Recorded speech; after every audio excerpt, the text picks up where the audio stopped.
अस्सलाम वालेकुम। आज हम डिस्कस करेंगे कुछ ऐसे जुमलों को जिन्हें हम हमारी रोज़मर्रा की ज़िंदगी में इस्तेमाल कर रहे होते हैं। तो इन जुमलों को इंग्लिश में किस तरह स्ट्रक्चर की मदद से कन्वर्ट किया जाता है विदाउट लर्निंग ग्रामर, हम इन जुमलों को किस तरह इंग्लिश में कन्वर्ट कर सकते हैं और आसान लफ्ज़ों में बोल सकते हैं। तो हमारे पास जुमला है, मैं जल्दी सो जाया करता था। यानी कि कोई ऐसा काम जिसकी मुझे आदत पहले थी, अब नहीं है लेकिन पहले थी। इसी तरह एक और जुमला है कि मैं जल्दी सो जाया करता हूँ, यानी कि ऐसा काम जिसकी मुझे आदत है, पहले नहीं थी लेकिन अब है। और इसी तरह एक और जुमला, मुझे जल्दी सोने की आदत हो रही है, मतलब पहले आदत नहीं थी और अब भी आदत नहीं है लेकिन वो आदत हो रही है आहिस्ता आहिस्ता। तो इस तरह के जुमलों को किस तरह इंग्लिश में कन्वर्ट किया जाता है।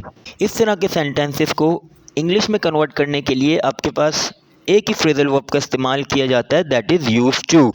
इस एक फ्रेजल वर्ब का इस्तेमाल करके आप इन तीनों तरह के जुमलों को ईजिली इंग्लिश में कन्वर्ट कर सकते हैं। सबसे पहले डिस्कस करते हैं स्ट्रक्चर नंबर 1 को, जिसका हमारे पास फॉर्मूला है सब्जेक्ट प्लस यूज टू, जो हमारा फ्रेजल वर्ब था, plus first form of verb plus object. इस फॉर्मूले को फॉलो करते हुए आप अपने पास्ट की किसी भी आदत के बारे में बता सकते हो जो आप पहले किया करते थे लेकिन अब नहीं करते।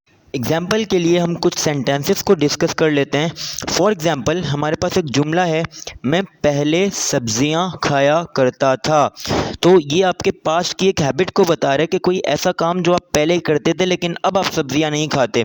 तो यहाँ पर मैं आपका सब्जेक्ट है जिसके लिए आप यूज़ करते हैं आई, उसके बाद फ्रेजल वर्ब आपका यूज टू, वर्ब की फर्स्ट फॉर्म, यहाँ पर काम हो रहा है खाने का तो आपने यहाँ पर वर्ब इस्तेमाल किया ईट का, और आपका ऑब्जेक्ट जो भी आपने उसको इस्तेमाल करना है तो आपका सेंटेंस कंप्लीट होके बनेगा I use to eat vegetables before, कि हमें पहले सब्जियां खाया करता था।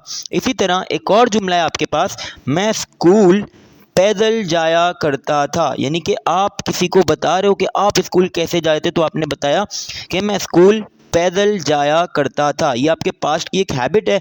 इसको कन्वर्ट करने के लिए अगेन सब्जेक्ट आपके पास मौजूद है आई, उसके बाद फ्रेजल वर्ब यूज टू, उसके बाद काम यहाँ पर हो रहा है जाने का तो वर्ब है आपका गो, तो आपका सेंटेंस कंप्लीट होके बनेगा I use to go to school by walk. अब डिस्कस करते हैं स्ट्रक्चर नंबर 2 को, जिसका फॉर्मूला है हमारे पास subject plus if M R. इन तीनों हेल्पिंग वर्ब में से कोई एक हेल्पिंग वर्ब का इस्तेमाल होगा अकॉर्डिंग टू द सब्जेक्ट। उसके बाद phrasal verb use to plus ING form of verb. अब यहाँ पर एक चीज़ बहुत नोटिसिंग है कि यहाँ पर वर्ब की आईएनजी फॉर्म का इस्तेमाल होगा, उसके बाद प्लस ऑब्जेक्ट। इस जुमले का इस्तेमाल हम किसी ऐसे काम के लिए करते हैं जिसके हम आदी हैं, पहले नहीं थे लेकिन अब हम उस चीज़ के आदी हो चुके हैं। इस तरह के सेंटेंसेस के लिए हम इस स्ट्रक्चर का इस्तेमाल करते हैं। Again I am repeating, subject plus helping verb plus use to plus ING form plus object. Structure number 2 के भी अब कुछ एग्जाम्पल्स डिस्कस कर लेते हैं। फॉर एग्जाम्पल हमारे पास सेंटेंस है, मैं दिन में 2 बार चाय पीता हूँ। यानी कि दिन में 2 बार चाय पीना मेरी आदत है। अब यहाँ पर अगेन सब्जेक्ट हमारा मैं जो कि आई, उसके बाद helping verb is am are. अब हमें चूज करना है कि आई के साथ हम कौन सा हेल्पिंग वर्ब इस्तेमाल करते हैं। तो ऑब्वियस है कि आई के साथ हमेशा एम का इस्तेमाल होता है।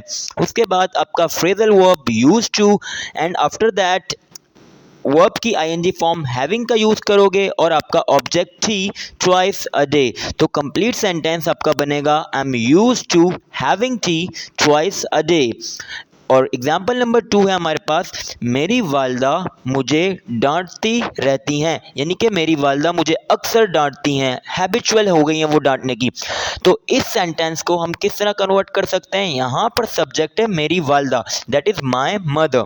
अब माय मदर के साथ आप हेल्पिंग वर्ब इस एम आर में से ऑब्वियस सी बात है, चूंकि माय मदर सिंगुलर है तो आपने हेल्पिंग वर्ब इसका इस्तेमाल करना है। आपका फ्रेजल वर्ब यूज टू, डांटने को कहते हैं स्कॉल्ड, स्कॉल्ड की आईएनजी फॉर्म स्कॉल्डिंग, एंड आपका ऑब्जेक्ट मी। तो आपका कंप्लीट सेंटेंस बनेगा my mother is use to scolding me. अब हम डिस्कस करेंगे स्ट्रक्चर नंबर 3 को, जिसका फॉर्मूला है subject plus helping verb is am are. Again इनका इस्तेमाल अकॉर्डिंग टू द सब्जेक्ट होगा, plus getting plus phrasal verb use to plus ING form of verb plus object.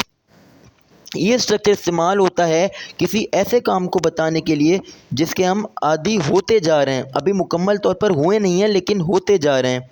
Structure number 3 का example number 1 है, उसे cricket खेलने की आदत हो रही है। यहाँ पर सब्जेक्ट हमारा ही है। अच्छा, ही चूँकि थर्ड पर्सन सिंगुलर है तो हेल्पिंग वर्ब ऑब्वियस सी बात है, ही के साथ हमने इसका इस्तेमाल करना होगा। उसके बाद फॉर्मूले से हमने गेटिंग लिखना है। After that phrasal verb used to का इस्तेमाल करना है और यहाँ पर वर्ब की आईएनजी फॉर्म, चूँकि यहाँ पर वर्ब प्ले है, प्ले की आईएनजी फॉर्म प्लेइंग और ऑब्जेक्ट हमारा है क्रिकेट, तो कंप्लीट सेंटेंस बनेगा he is getting used to playing cricket. उसे क्रिकेट खेलने की आदत हो रही है। He is getting used to playing cricket. Example number 2 है, आपको मुझसे बात करने की आदत हो रही है।